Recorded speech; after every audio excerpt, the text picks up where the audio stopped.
बाबासाहेबांवर कविता लिहिली तर मला काही लोकांचे फोन आले, म्हणे महाराज तुम्ही बौद्ध आहे का? मी शिवाजी महाराजांवर कविता लिहिली तर काही लोकांचे फोन आले, महाराज तुम्ही मराठा आहेत का? मी महात्मा फुलेंवर कविता लिहिली तर काही लोकांचे फोन आले, तुम्ही माळी आहात का?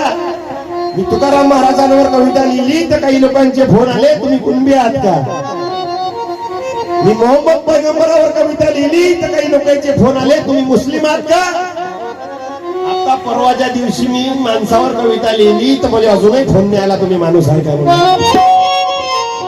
मग सावधान, हेच आहे महापुरुषाचं नातं, हेच आहे की शिवरायाच्या पंखाखाली मुळीच नव्हती वाना.